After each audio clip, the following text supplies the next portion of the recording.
3 disdainful strokes. It just seems so unlikely that a Siege Rhino or a Butcher of the Horde will resolve. And even if one does, you have 4 Banishing Light, 2 Devouring Light. It seems like Jim Davis can clean up pretty easily too. This should be fun, as Nelson's deck is very interesting, though Davis is on 5, so the first game may not be that fun. It's a Tranquil Cove here for Jim. He's at 21. Brad's going to sacrifice his Wooded Foothills. We'll see if it's a forest or mountain in this greedy 4-color deck. It's going to be the mountain again. Yeah, and this is one of the things, there isn't as good of card advantage in Standard right now. If you look at the ways that Jim Davis draws more cards, he only has 2 copies of Divination, next to 3 copies of Jace's Ingenuity, and 3 Dig Through Time. But the card advantage cards that are available are pretty limited, and a lot of them are very expensive. Sylvan Caryatid, kind of the glue that holds it all together. He didn't need it the last time we watched him. We'll see if he needs it here. It's just an island for Davis before passing the turn back. Nelson will draw a copy of Temple of Plenty. This is a Courser. See if this resolves. Jim did draw Jace's Ingenuity, so if things line up right for him, he will be able to still play his card advantage game. Nullify is going to take care of Courser. Temple of Plenty is going to leave the top card on top as we do go back to Davis. Looks like it's a Devouring Light was the draw. Yeah, he's got land for number 3, but that's where it ends. Yeah, just a Delta before passing the turn back. Nelson very quickly draws his card. Looks like it was a copy of Siege Rhino. I wouldn't want to put that one on the bottom either. Here's 3 mana. Another attempt at a Courser. Take a look. Brad's just trying to get value right now. If one of these cards is going to sneak by, it's actually better for a Courser to sneak by than a Siege Rhino too. Over the course of a game, Courser will get Brad more advantage than Rhino would. The reveals of this deck are hilarious. I'm sorry. Just Crackling Doom. Courser. All right, what's the top card? This. What? What is that doing in there? Gonna play a Bloodstained Mire 2 before passing the turn back. Jim's gonna draw an island for the turn. Oh, Brad. So you look at the tools in his hand. Devouring Light, Jace's Ingenuity, Dig Through Time, and it looks like a Disdainful Stroke. Yeah, the problem here for Jim, of course, is that he only has 1 white mana, so Devouring Light is currently offline. This isn't a format where your Delta can just search for anything. He's got to find a swamp or an island with it, and in this deck it is just search for an island. Can't imagine Brad wants to draw Crackling Doom. I wouldn't be surprised, though he will. Interesting. All right. Top card's a mountain here. It does give him a little bit of protection against a card like Prognostic Sphinx, if he cares about that. What it could also be is if Brad doesn't have another land and he really wants to hit his land drop, the uncracked fetch land may be too valuable of a commodity. There's the attack for 2. Dave's going to take a little bit of damage. He's down to 19. Nelson's going to go reaching. This is a Siege Rhino. Davis going to go to his grip now and take a look. You mentioned Disdainful Stroke. I think he does have one there. And you see it now, and he will cast it. So Siege Rhino's going to leave, and we'll go back Jim's way. If he had a sweeper, he maybe could have let that resolve, but he does not. Radiant Fountain. Does it land 5, so this turns on Jace's Ingenuity. He's actually fighting back pretty well here, given the mulligan to 5. He can Dig Through Time or Jace's Ingenuity on end step here because of that uncracked polluted Delta. But what that does mean is that he's going to take a lot of pain this turn. Lightning Strike the draw. Sandstorm Citadel going to come into play off a Courser. So Nelson's going to go to 22. And now Sylvan Caryatid will be the draw next turn, potentially, if Brad doesn't crack that Bloodstained Mire. Courser's doing a great job of providing Brad with card advantage. However, it's kind of being offset by the fact that some of the cards he's drawing are things like Sylvan Caryatid or Crackling Doom, things that are not entirely worth a card in this matchup. Here's an attack for 2. Now, Nelson does have a copy of a Johnny Mentor of Heroes in his hand. If that resolves, it's a fantastic card in the matchup. The question is he going to cast it? It looks like the answer is yes. So he's going to see if this slides through. And Davis is going to look at his hand. Well, it's going to. Can't be thrilled about this. This is the kind of Planeswalker that if it slides through against a control deck, it takes it all by itself. We're going to take a look at the first couple of cards here. This was probably the worst card of the lot for Brad to get to resolve. He gets to take a look at the top 4 now and take a creature or an aura, or heck, even a Planeswalker to his hand. Because once this guy's in play, there are 4 Banishing Light that Jim can use to get rid of it, but that's really it. Butcher of the Horde is going to go to hand. Crackling Doom is the top card of the deck. Davis is going to sacrifice his blue Delta, go down to 18, get an island out of his deck, and we'll see if it's going to be Dig or if it's going to be Jace's Ingenuity. there's a lot of things he needs. He needs another white source. He needs some answers. I think he probably draws 3 here just because then he can play his dig cheaper later on. But yeah, he's got a lot of work to do.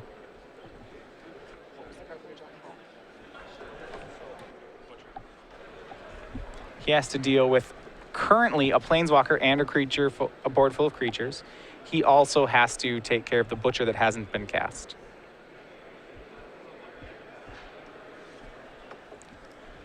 Draws. He did find that banishing light that he needed. That's a big deal. And he found a dissolve. So that does cover the butcher and the Ajani for now.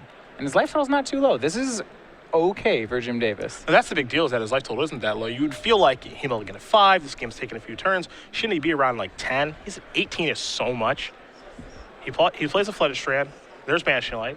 So he finds the answer to Ajani. And as you mentioned, he has a Dissolve in his hand too, and a second source of white mana there in the Flooded Strand. So that may have been the best Jace's Ingenuity that he could have possibly had. Nelson's going to draw a copy of Crackling Doom. Top card down to Satyr Wayfinder. If Brad doesn't cast anything into this Dissolve in Jim's hand, the fetch land there will let him cast a Dig Through Time as well. And things may just be okay for Jim. Brad is stockpiling burn though, so he's got to be, the life totals are a little closer than it might look. Gonna tap 4 mana. Is it time for the Butcher? Or at least an attempt? This is the thing, Brad's deck's mid-rangey enough that he just he more or less has to keep deploying threats into Jim's removal and just hope that Jim runs out. I think that's the trick, right? Where if you try to pace yourself, you know, you might be playing into their hands, but if you just say, all right, windmill slam this, windmill slam this, windmill slam this, you know, eventually they'll run out, or hopefully they just don't have it at the right point. And if they don't, you're going to win pretty easily. But this is, you know, classically why this is, you'd want to play control against something like what Brad's doing. It's because Brad's paying 4 mana for all these creatures, and Jim's paying 3 and 2 for the counter spells. It looks like he's going to start by attacking for 2. And Davis is going to let that go. And Nelson is just going to pass the turn back. Thought about casting Butcher of the Horde, won't do that. So Davis is going to sacrifice the Strand. He's going to go down to 15, get a Plains, and as you said, we might see him dig now.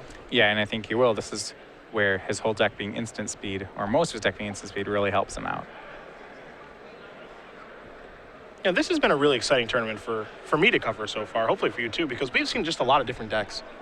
You know, Blue-White Control is a deck that coming into this format, if I told you this was a deck, you'd be surprised with Revelation rotating out and losing Supreme Verdict and Detention Sphere and Azorius Charm, and instead, you've got a pretty capable deck here. I mean, this is a game on a mulligan of 5, and it looks like Jim is competing just fine. He's got a lot of options here. I think at least one Disdainful Stroke over there. Got a couple Banishing Lights, a Disdainful Stroke. Is there a card that he was hoping to find here, like in particular? Well, I don't really think so. Maybe a Jace's Ingenuity would be the card I'd really want to find. It depends. He needs to make sure he has everything covered. And then once he does, he just wants to draw more cards. Take a draw. Temple of Enlightenment. There's also a Radiant Fountain there, too. Love the way Radiant Fountain works in this deck. It's no Mutavault, but I guess what is. It looks like Jim just took 2 counter spells there. Really just the counter everything draw cards strategy.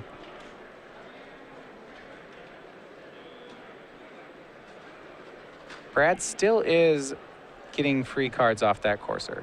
Jim can't be too happy with that. Yeah, it's been in play for a long time. Yeah. And he's Generating a taking nice 2. advantage. Yeah, true. Let's add it up. It's weird to think, you know, try to put a number on how many cards Courser has drawn this game. Between the damage that it's dealt and, you know, you're giving away a little bit of information, but you're also gaining a little bit of information and drawing some lands. It feels like it's drawn a couple of cards this game. Sure. Radiant Fountain's going to come and undo some of the work that Courser has done. Davis is back up to 17. Satyr Wayfinder the draw. Take a look at the top card here. It's another copy of Crackling Doom. Well, maybe, I wonder if Brad keeps this one. You know, how much burn is he going to keep in his hand? Remember that the way this Jim's deck pulls out of range of burn is with Pearl Lake Ancient and Radiant Fountains. It's an attack for 2. Devouring Lights. All right, so now here's the answer for Courser. Jim now with enough cards that he feels like he can spend a card taking care of Courser. Brad taking a look at his hand. He's been very patient, has Nelson. not casting Butcher, top card going to be turned down here. There's Satyr Wayfinder, so he's going to go past the Crackling Doom. We'll see the top couple of cards, assuming this does resolve. Siege Rhino among them. There's a Temple of Plenty. So those go to the bin. The Temple will go to the grip. That'll allow Brad to set his draw for next turn. Top card goes to the bottom very quickly. And Nelson's just going to pass the turn back with Davis at 17. He'll quickly untap those 3 lands and draw a card. The Temple is how we'll start things off. Take a look at a copy of Last Breath. Not a great card in this matchup. It's okay that it hits Courser, but now that he's already taken care of the Courser, he probably ships it. I think if he'd have found that a turn earlier, he would have kept it so that he would be able to then Last Breath the Courser and then keep Devouring Light for the Butcher he knows about. But with Courser gone, you're right. Last Breath goes to the bottom. Brad's on kind of like a funky, I'm going to try to burn you out plan. I think so, which kind of shows why this is a trickier matchup for him. Because he just drew another copy of Lightning Strike. I believe he's got 2 strikes and 2 Crackling Dooms in his hand, so quick math. 10. That's 10 of 16. That's if Jim doesn't gain any life. Jim does draw a copy of End Hostilities. He's been sandbagging that Butcher for a while, too. Island's going to go to the bottom. Jim doesn't need lands anymore. What I'm interested by with Brad's line, I'm interested when he's going to actually play the Butcher here. So he's been saving it for a while for what he thinks is an opportune moment. So I'm wondering when that will be. Right now, the Satyr Wayfinder is dealing 1 damage at a time. So he's got some pressure on Jim, but not very much. Butcher would certainly increase that by a lot.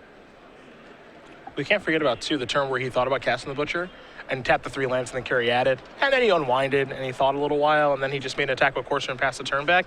A player with Jim's caliber isn't going to miss out on something like that. He picks up on that information. So you have to assume that, okay, if it's not a Butcher, it's a Rhino or something, but you have some sort of threat that you elected not to cast. There's a stance of Citadel after the attack and just passing the turn back. One thing that Butcher can do is if he eventually gets to the point where he starts burning Jim on Jim's end step, then the fact that Jim knows Brad has a Butcher means that Jim won't want to use counter spells on the burn, because he knows if he does, that Butcher will resolve and hit him. So he can maybe force through his burn spells by having the threat of Butcher the Horde. Radiant Fountain is such a beating. Just comes in, undoes 2 attacks from the Satyr Wayfinder. Brad gets attacked from 1 again on his turn, of course. So he puts Jim down to 16. But it's actually kind of a beating. Davis draws his card for the turn. 2 life is not an irrelevant number. That's a lot for a land to be making. Huh? Especially when that comes into play untapped. Jim's going to draw and just pass his turn back. This is a really interesting game. Both players are just kind of playing draw go and both kind of jockeying for position.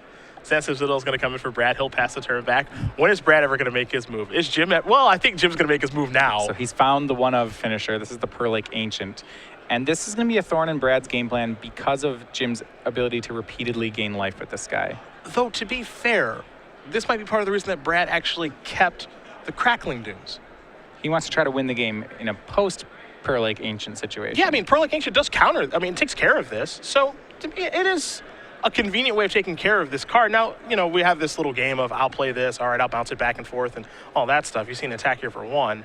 So maybe when Jim makes the Pearl Lake Ancient, Brad Crackling Dooms him multiple times and just sees just how many lands Jim was willing to pick up. Yep. And I think we're going to have that battle right now. So here we go. There's Pearl Lake Ancient. Jim is happy with the way he's tapped mana for it. Asks if it resolves, yes. It can't be countered. Yeah. Are you Crackling Dooming this yet? What's the deal? This is the fight. This is the move now. For Jim, though, he's got to be happy, right? Because this all takes place on Brad's turn. Yeah, this is on Brad's end step. I mean, this is how he wins the game. So here's Crackling Doom number 1. And Jim is kind of looking at his lands and saying, all right, well, if I pick some of these up and return this, and how are all these things going to break? You see the 3 Radiant Fountains. Those are probably appealing to pick up. There's also 2 temples out there, too. Right. Aha. 2 fountains and a temple picked up. So he's attempting to bounce Pearl Lake Ancient. Will Brad Crackling Doom him again?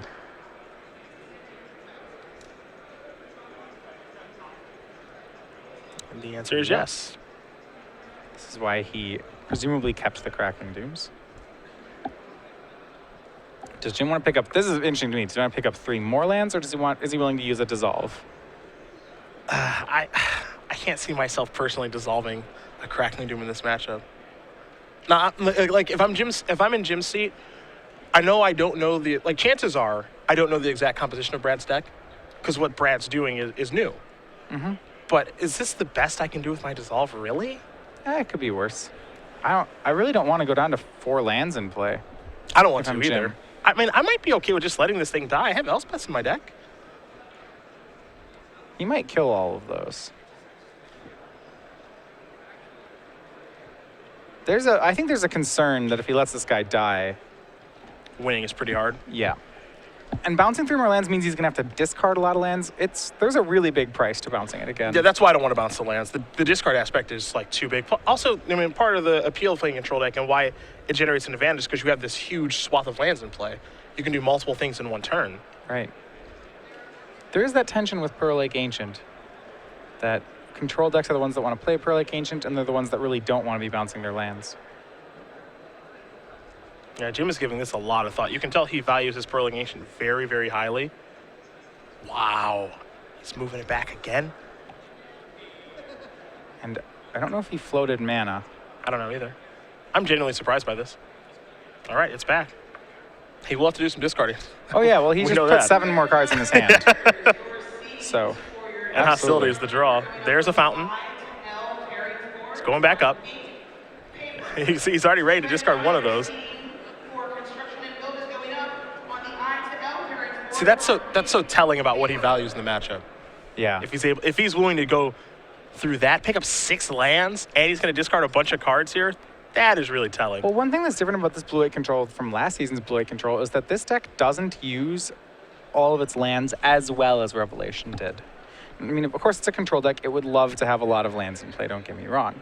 But a lot of times, they don't have anything to do with them. You know, their counterspells don't have any cards with X in their mana cost. They don't have creatures with big activated abilities. Like, in a lot of ways, the purpose behind your land number 10 is Pearl Lake Ancient.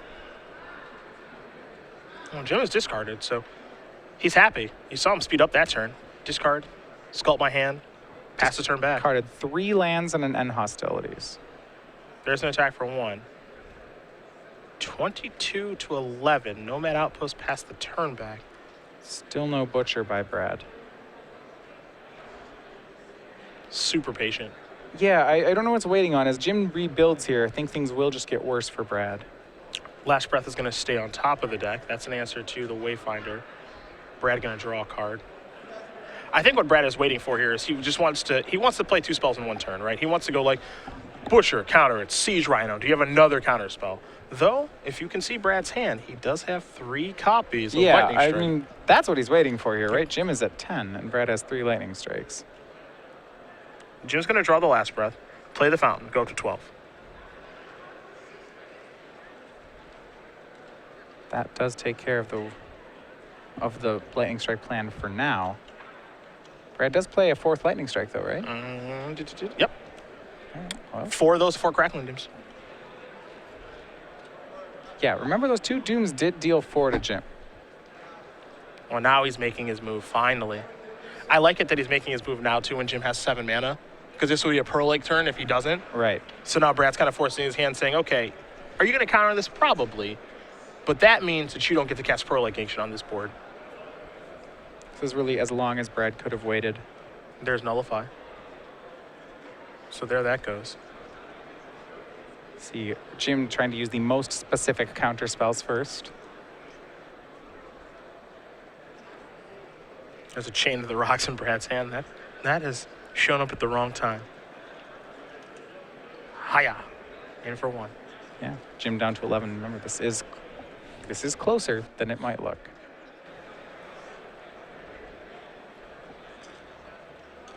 Pearl Lake Ancient, a very good inevitable win condition. It's slow, though. It's real slow. Looks like he may have Last Breath that before damage, which, to be fair, I would like. Yep, going to keep that life total high. So he's going to stay at 12, play a Delta, pass the turn back. So a virtual 11 here if Jim wants to sacrifice that land, as Nelson will draw a card. He may not sacrifice it also. Jim trying to get a idea of what Brad's deck list is for game 2. Here's Sarkin. 2 of in Nelson's deck. Multiple disdainful strokes in Jim's hand. He has a lot of ways to deal with it. We'll see which one he wants to use. Oh, use the stroke. It's got to go. There's a Wayfinder. To put to the test, just how much is Jim going to counter and kill everything? We already saw him last breath one Zeta Wayfinder. Wonder if he'll do it again. Take a look at a couple cards here. Siege Rhino and Crackling Doom again banned. This time, though, Jim knows about Murderous Cut. Another one of those cards that's really going to be dead game 1 on Brad's side. Yeah, he knows he's going to sideboard Murderous Cut out. That's what he knows now. That's not staying in the deck after sideboard. Not against blue-white control. Jim going to sacrifice a Delta, go down to 11, get an island out of his deck. Players going to pick up their pace to play a little bit. Game number 1 has taken a while here. It has been an interesting back-and-forth affair, though, between Nelson and Davis. Right. Davis will draw cards, copy, dissolve. That's the one thing I actually like about this control deck more than some of the other ones. It has so much counter magic. Yes, this is I think the biggest pure control deck of the format right now. Blue-black is very similar in that regard, but just a lot of removal. Brad going to sacrifice his Bloodstained Mire, get the swamp out of his deck. For those of you wondering at home, his basic count, 3 mountains, 2 forests, 1 swamp. So his fetch lands are pretty busy.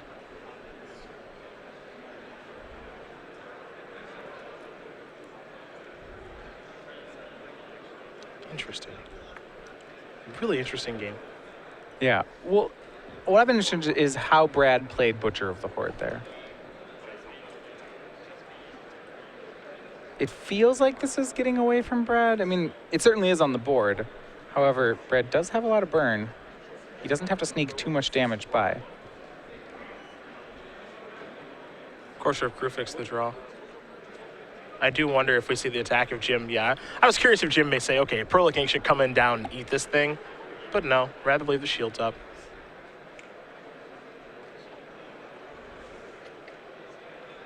Some mana's being reached for here by Nelson. This is a Courser. That will probably get a response from Jim of some sort. Now, how much does he care about this one is the question. He's got Dissolve. I think he's got a Last Breath in his hand right now. And he says, okay, that's fine. Top card's Temple of Plenty. Comes into play. Trigger. Scry Time. Forest. No thanks. Sarkin. Absolutely. Yeah. Don't mind if I do ski. Courser doing its work there probably before it gets Last Breath. Perlick with 1 mana available in. We're untapping. We're drawing. All right, well, it looks like the Leviathan's going to get to stick around for a bit here. Elspeth the draw.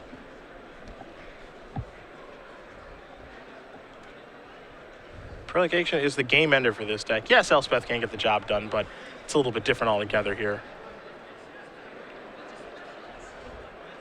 A lot of options in Jim's hand. He has to have make sure he has Sarkhan covered, which he does in hit the Dissolve. You see Jim set the lands aside over there, the 2 fountains in the temple. Looks like he's got a plan for those. May involve bouncing him back with Prolongation, maybe. But here's a Banishing Light. He says, Courser, you gotta go. Here's an attack. Can't forget about the Prowess trigger too. Right, so that'll deal 7, not 6. But Jim is at 10. Remember, Brad has 3 lightning strikes, and he has a 1/1 on the board.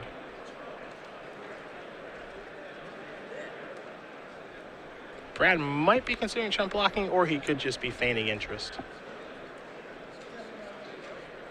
You never really know with Brad.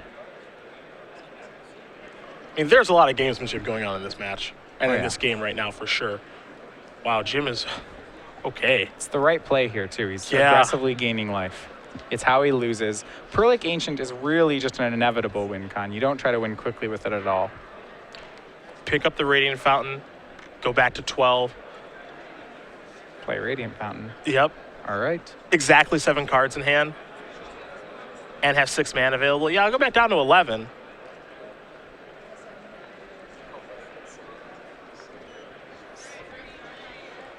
This is a really good game. Yeah, it does seem like it's going Jim's way, especially with these Radiant Fountains, but Brad just keeps being so close to having a lethal amount of burn. And the last thing that Jim wants to use his burn spells on are lightning strike, or his counter spells on are lightning strikes. Exactly. He wants to counter Siege Rhinos. He wants to counter the Sarkin that's in Brad's hand. He doesn't want to dissolve a lightning strike. Brad draws a copy of Sylvan Caryatid for the turn. Ooh, didn't mean to show you. Chained to the rock. Yeah, well, it doesn't really change all that much. It's Sarkhan. Yep. And once again, Brad has done this on the turn where Jim has 7 mana, so it's to stop Pearl Lake Ancient. Stroke it. 1 Puts you to 12. Has Brad drawn the 4th Lightning Strike yet? Well, I think the thing that Brad's going to be unhappy about is that Jim drew a copy of Dig Through Time. Jim's going to take a look at the graveyard, try to pick up a little bit of information here. What could Brad have in his hand? Brad has had a lot of cards for a long time. Just Caryatid. Is Jim going to pull the trigger on the dig here? I joked at the beginning of the match, we're not going to have a draw, are we? But well, this game 1 is taking a lot longer than we thought. You only need one game. That's true. Take a look at 7 of them. And Brad wants to get an idea of how many cards you have left, but you get to take 2 of these and the other 5 go back in the deck, so. Right. There's an Elspeth. I don't think he certainly will take the Dissolve. The question is whether he wants Elspeth or Radiant Fountain as his second card. I would want the Fountain. Give me some more life, Looks baby. like it too. Yes, sir. And there you have good 2 cards from Jim. How many fountains you got there? 3 or 4? 4. Oh, 4. Wow, okay. This is like the 4 Mutavault approach. One of them got discarded after he had that double Pearl Lake turn, and the other 2 are on the battlefield. So that's the 4th one. Radiant Fountain is one of those cards that feels like a 2 or a 3 of. You know, and we kind of saw that with Mutavault and Blue-White Control last year. It's like, how many of these do I play? It's like, no, it's actually okay to play 4 because they're so good. Yeah, I think you definitely want 4. I think it's, though, if you didn't have Pearl Lake Ancient in the format, you might not run 4. But that interaction it's actually very crucial to the deck. And it's proven to be quite good here, isn't it? That's for sure.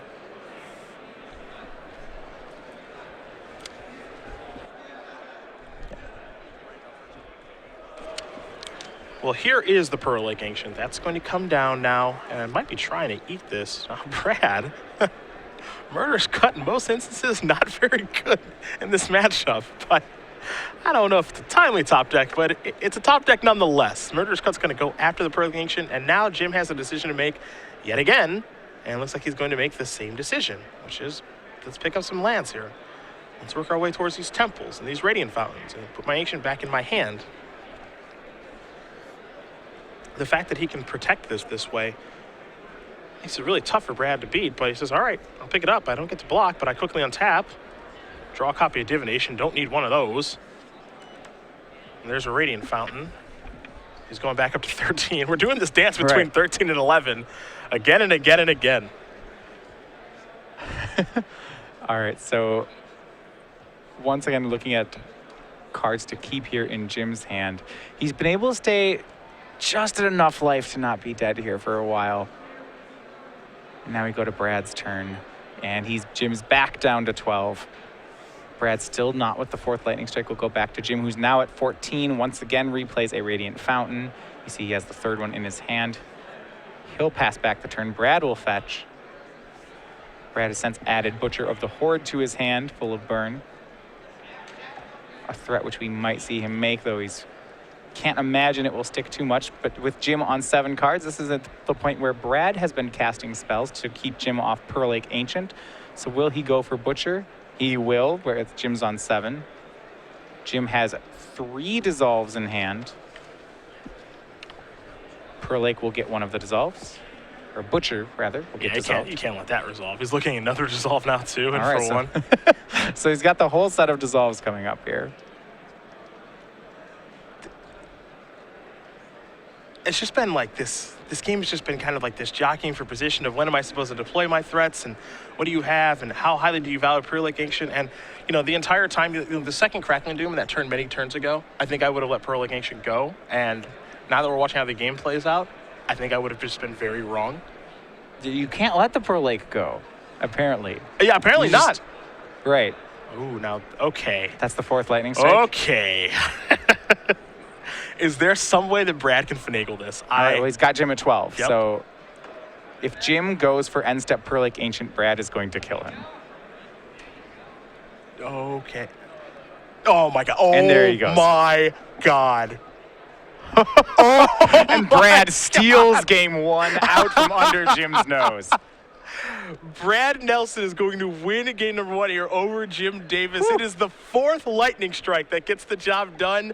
I'd be smiling too if I were Brad. What a way to steal that back and forth game. And think about it, the entire time. I mean, Jim's got to know that he let Yeah. he let that one go. Yeah, I mean, does he have to cast a prolongation there? No, not really, because he has all that counter magic in his hand. How much longer is he supposed to wait? Kind of tough to say, but it definitely feels like Brad stole that. Okay, absolutely agree. And Jim was very cognizant of his life total too. He was very aggressively recasting those radiant fountains. Yep. What a heck of a game there. Probably best SCG moment there. As we do take a look at the sideboards, we will start with Jim Davis. You are the control expert, so I'll let you take a look at that. All right, so we look at Jim Davis's sideboard. He has extra copies of just different kinds of removal in his sideboard. By and large, he doesn't have too much to board in here. He does have copies of negates he could use. Against a Siege Rhino Butcher of the Horde deck, he has 2 copies of Reprisal, which is a cheaper, more effective way to deal with them. It's probably better than the copies of Last Breath he has in his deck. Also, he has 3 Brimaz. Because of the threats that Brad's playing, I doubt he'll be using those in this matchup, as they probably still won't be able to sneak by. Brad's not going to board out the Siege Rhinos or Butchers, and Brimaz is pretty poor against those cards. Take a look at things over here. I've got a Glare of Heresy and Johnny Mentor of Heroes, 3 copies of Xenagos the Reveler, 2 Thoughtseizes, 2 Utter Ends, 4 Anger of the Gods, and then 2 copies of Event Hostilities. One thing we've learned about Brad over the past couple of months, you think about Pro Tour Khans of Tarkir. When he played there, he played that red-white aggro mid-range control deck. So it was an aggro deck game 1 that could transform into a Planeswalker, Zen Hostilities deck in game number 2. Ended up getting 30th place at that Pro Tour. His deck was all over the place. It was really a pretty big talk of the tournament, how he could just transform to doing different things all across the board. He can do the same thing here. That's why you see the Wrath effects, but he could also turn into a Planeswalker control deck, which I think are going to be really good for him in this matchup. 3 Xenagos, 2 Thoughtseize for disruption, and an additional Johnny Mentor of Heroes over here. Wouldn't be surprised to see the Glare of Heresy, too. Takes care of Elspeth and Banishing Light. Yeah, Glare of Heresy seems excellent in this matchup. Post-board, this is a much better matchup for Brad.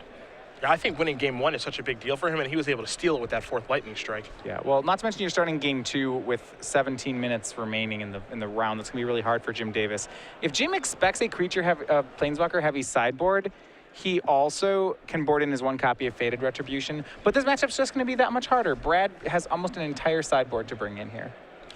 Quick conversation for you guys about our invitational schedule for 2015. They've been announced. We know where we're going to be. We know what the format's going to look like, and we are looking forward to it. Yeah, for the first time ever, we will be including Modern in some of our invitationals. So invitationals will be a split format, as always. The first and third ones, this is Richmond in March and New Jersey, they will still be your Standard and Legacy, but with Columbus and Seattle, we will be splitting between Standard and Modern for the invitationals. Pretty happy to bring Modern over. You also see we've flipped the order for some of them, so the top 8s are different. You see in Richmond, we'll have a Standard top 8, then in Columbus, a Modern top 8, Legacy top 8 in Jersey, Standard top 8 in Seattle. So again, we know there are some big Modern fans out there. Our Premier IQs have had a great attendance. We expect the same this weekend here from Richmond. So we're able to bring Modern to you not only on Open Series events, but also for our invitationals. So that is going to be sweet. Hope you guys are looking forward to that. Dates are there for you. You can find out more information at StarCityGames.com, as game number 2 is going to be underway here between number 10 on our leaderboard for Season 4, Jim Davis, and number 12 on our leaderboard, Brad Nelson. Both these players looking for Open Series points to qualify for the Players' Championship. Yeah, both players on the cusp here of those last qualifying spots, especially for Brad Nelson, who is in that last spot. A big showing here would really be helpful. He currently only has the lead by 5 points over the next player, so anything he could do to pad that would be very helpful. Evolving Wilds here for Davis. He's going to sacrifice that while Nelson will play a Temple of Plenty and get his Scry on, so he's going to get an island. You're going to see an accelerated pace of play probably from both players here, but certainly Jim. He's the blue-white control deck. He's down a game with about 16 minutes left. His deck does not win quickly. We know that. No, and he didn't expect to lose game 1 here, and you could tell with his pace of play at the end of the game there, you know, I think he felt like he had that one more or less locked up, so he was okay slowing it down. He's okay playing at Brad's pace, but now the pacing has changed. Cedar Wayfinder is going to find a copy of Sansep Citadel. The rest of the lands, the Forest, the Mountain, and the Temple of Plenty, those will go into the graveyard. Davis is going to play Radiant Fountain up 22. Brad does have to be careful about milling mountains. Remember, he only actually plays 3 basic mountains, so if he mills a second one off a Cedar Wayfinder, say, that is a concern. Well, here's another one. We're going to give it a go. There's a Rhino, a Mana Confluence. A Llanowar Waste and a Sylvan Carry added. Nelson will take the Mana Confluence. That'll do some nice fixing of the mana here. His life total is never really under duress in this matchup. That's a Sandstorm Citadel. He'll just pass the turn back over to Davis. Davis will draw another copy of Radiant Fountain. He's up 23. Yeah. As we saw last game, these Satyr Wayfinders their damage can actually add up in this matchup. Yeah, just a little chipping away. Changes the way the game has to be played. It's time to attack for 2. Undo what Radiant Fountain has done. So Davis back down to 21. Nelson does have a Courser of Crewfix that he will attempt to deploy. Davis is looking at a kind of a strange hand, actually, because he's got 2 colorless lands in play and then an island and a Flooded Strand.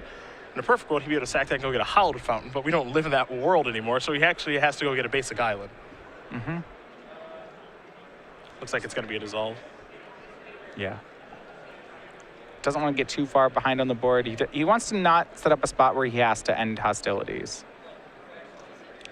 Take a look at the top card for Scry. Well, there's your white source. There you Tranquil go. Cove is what Jim has found. Nelson is going to play Mana Confluence and a Thoughtseize. Let's see what's going on over here. There's Dig Through Time. There's Nelspeth. Looks like there's a copy of Reprisal. Also a Glare of Heresy and a Banishing Light. So this is kind of insane. I mean, this is why these mid-range matchups just get so tough post-board for the control decks cards. Like, I mean, Thoughtseize is really the card that's great against control. I wonder if Brad has him red for having a white source of mana on top of his deck. You see this hand, and you just go, I'll just take the Dig Through Time. You can't cast any of your spells. We're good to go. Hopefully he doesn't draw a white source. Yeah, he's got a white source. Yeah, and he's got a white source on top of his deck. What else would he scry to the top? Divination, maybe. Yeah. That's there are like a couple cards, right? Like Divination. That's about it. If you saw Jason's Ingenuity, would you leave it on top? That's really hard. No, I don't think so. Okay. No. I think you think about it for a while.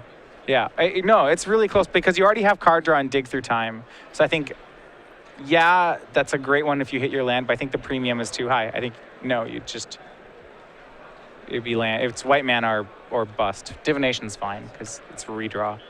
There's the Cove. It's going to come into play. Davis is going to go up to 21. That's his white source of mana. You saw Brad take Banishing Light with Thoughtseize. Nelson will draw. That's another copy of Thoughtseize. He's going to sacrifice the Wooded Foothills. He's going to go searching. It's a mountain. He's got some intentions of casting something big. Yep, it's a Sarkhan. Let's see what this is. Knows it resolves. Yep. Get perfect information there. Yep, he's going to cast a Dig, will Jim. So Jim's going to take a look at the top 7. Brad's able to get in a big hit of damage there. It's interesting how up until this point, Brad really put such a low priority on resolving threats. He's just being disruptive more than anything else. You know, making a couple Satyr Wayfinders, chipping in a little bit of damage with them, and then finally, once he's Thoughtseize, setting up this Sarkhan. A lot of options for Jim. Yeah. Jason's Ingenuity and Divination are the ones that he's pulled forward. Of course, you can take lands if you want. You can take any 2 cards there. Well, Jim's probably going to have to Banishing Light that Sarkhan, and Brad knows it, that's going to happen. Looks like he wants a Divination, too. Passing up on some mana, but those cards are going to go to the bottom. Davis going to quickly untap and draw, Dissolve. It was very aggressive on Jim's part to not take a land there. Must be hoping he divinates into one. It's a risk. If he leads on Divination here, that's a big risk. And one he's not willing to take. Yep. Pass the turn back. Brad's quickly untapping. I'd be scared if I were Jim. Well, here's the thing. So these blue-white control decks don't need as many lands as your typical control deck. So not getting a land is, of course, not great, but is fine. Here's a Thoughtseize. You see Divination, Elspeth, Reprisal, Glare of Heresy, and a Dissolve. Oddly enough, Nelson's not clearing the way for anything. At least it seems that way with his Thoughtseize. Clearing the way for Satyr Wayfinders. I mean, and that's only half a joke. Yeah. The Satyr Wayfinders will eventually force Jim to do something. And they did last game. Yeah.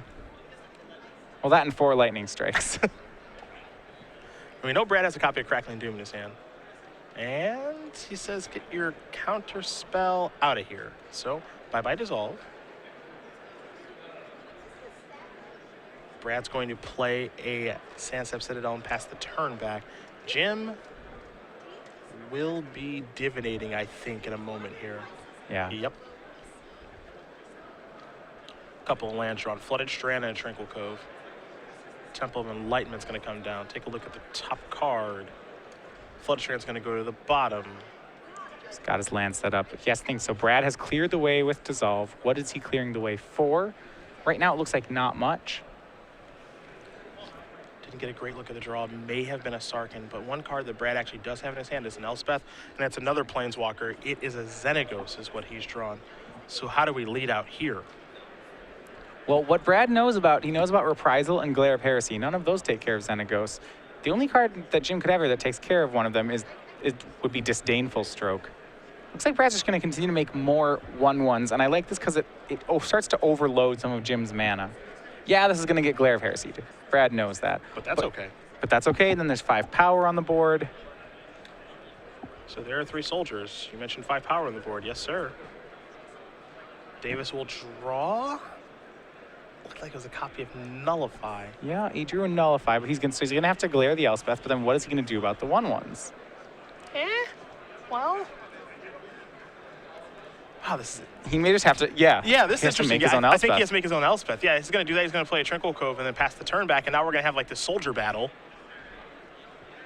Well, now Brad gets to resolve the Xenagos if he wants to. He's forced Jim to tap out. Yeah, Jim has to hope that nothing terrible happens this turn. Doesn't have much of a choice. Brad's going to sacrifice a Bloodstained Mire. Now, here's the really compelling thing is, does Jim actually have End Hostilities in his deck after sideboard? If so, how many? That's the kind of card that can reset things. Right. I mean, it's his only real sweeper. Otherwise, these X1s are really difficult to deal with. He can block them with Pearl Lake Ancient. He can... That's about it. He can block them with Bramaz if he boarded it in. Otherwise, he has to just kill them with Elspeth tokens. I can't imagine he boarded out all 3 End Hostilities. Maybe he cuts some, but it seems like you would need 1. Crackling Doom? Yep. Tick Elspeth down. Yeah, that's really nice. Yeah, so, you know, Crackling Doom has been one of my favorite cards in this format for a little while, but you would think that Crackling Doom in this matchup is bad, and it's serving its purpose, working down an Elspeth, getting that soldier token off the table, can deal some damage. We saw it in the last game with the Prolongation interactions. Right. Just a really, really good card. And thanks to the Crackling Doom and the Xenagos, he's going to be able to get Jim's Elspeth down. He has to send 5 creatures at the Elspeth. Yep, that's exactly what he's going to do. So that no matter what Jim blocks, the Elspeth dies. I'm just a little curious about how you actually block here. He can either take 2 damage or he can kill 2. He can either kill 2 creatures or take 2 damage. And take 2 damage or do neither. He's going to trade it with 2 tokens. Might be I think, yeah, okay, he'll trade with the 2 tokens. I wasn't sure if he was going to trade with the Satyr Wayfinders or not. All this may not matter because I think it might be on Jim to actually just draw in hostilities. Oh, thought that was it. Banishing Light instead. Well, he's got Banishing Light and Glare of Heresy. He can take care of the Planeswalkers, but he is still taking 8 this turn, which would bring him to 2. So I'm going to quickly reorganize some things. There's Banishing Light. Take care of Xenagos. There's Glare of Heresy. Take care of this. And JD needs an End Hostilities really bad. Brad's going to draw a card. I think it was a Rhino. I think he also has a Crackling Doom in his hand. Rhino or Doom would be lethal here. Yeah, and he's flipping between both, so he's going to shrug his shoulders and attack with everything. That's 2, 3, 4, 5, 6, 7, 8 points of damage. Davis is going to go down to 2. Yeah, one of them's in a Johnny. Okay, never mind. Yep, and that's going to do it. Brad Nelson going to win this match here over Jim Davis. 2-0. 4-color mid-range. Going to take down blue-white control in 2 very, very entertaining games. This deck may look greedy on the surface, and to be fair, it definitely is, but it is winning quite a few matches here. Game 1, good for Jim. One that got away from him. A real close game. But it's those post-board games that really make these mid-range decks so strong. They can just change into whatever they need to be for the matchup. Brad is just right now really tuned into Standard, I think. You know, we saw him